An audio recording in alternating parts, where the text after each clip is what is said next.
હું પ્રવીણભાઈ ખાચર, નવથા હનુમાનજી મહારાજની દિવ્ય ચેતના જ્યાં બિરાજમાન છે એવી સમગ્ર બોટાદનું સૌથી ઐતિહાસિક અને સૌની આસ્થા અને શ્રદ્ધાનું કેન્દ્ર આ પાવન પરિસર હરણકુઈની અંદર સમગ્ર બોટાદની જે આસ્થા જોડાયેલી છે અને વિરાસત જેના પાયામાં છે એવો દાદા બિરાજમાન છે, ત્યારે આ ભવ્ય આયોજન પૂજ્ય બાપુ કરી રહ્યા છે એમના અને આ જે તપોસ્થલી દિવસે ને દિવસે અનેક ગણું વધી ગયું છે, ત્યારે 51 મણ મણિદાની પ્રસાદી સાથે તમામ બોટાદના સનાતનની દિવ્ય પરંપરાની જ્યોત જે ઝળહળ થઈ અને નવથા હનુમાનજી મહારાજની ચેતનામનો ઉજવાળું અહીંયા સમગ્ર બોટાદમાં પ્રસરાવી રહી છે, ત્યારે લોક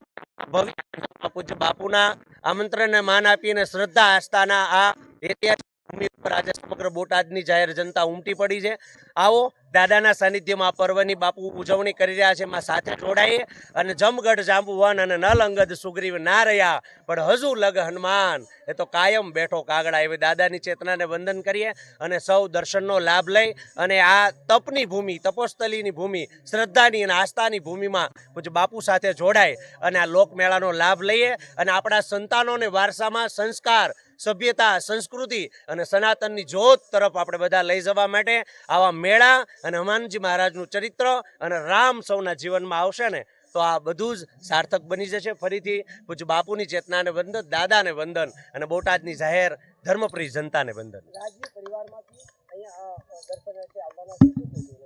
ખાસ કરી ભાવનગર દરબાર સાહેબ અને કૃષ્ણકુમારસિંહજી, આજે હું ન ભૂલતો હોય બાપુ તો એમની પુણ્ય સ્મૃતિ પણ છે, આજે એનો પાવન દિવસ છે। આ ધરા ઉપર એ વાઇબ્રેશન જોડાયેલા છે ઇતિહાસના અને જે તે સમયે કૃષ્ણકુમારસિંહજી આજે આખું જે પરિસર છે એની સાથે એમનું જોડાણ કેવું છે એના માટે તો કદાચ સમયના અવતરણ ઓછા પડે એવો ઉજળો ઇતિહાસ જોડાયેલો છે। દરબાર સાહેબ જયવીર રાજસિંહજી કાયમ માટે બાપુ પ્રત્યે, આ ધામ પ્રત્યે શ્રદ્ધા ધરાવે છે। અનેક કાર્યક્રમોમાં જ્યારે પણ પૂજ્ય નિર્મળાનંદ બાપુનું આમંત્રણ હોય ત્યારે એટલા જ ભાવથી જાણે 1800 પાદરના લાડાને શોભે ને એવા ભાવ સાથે દાદાના આ ધામમાં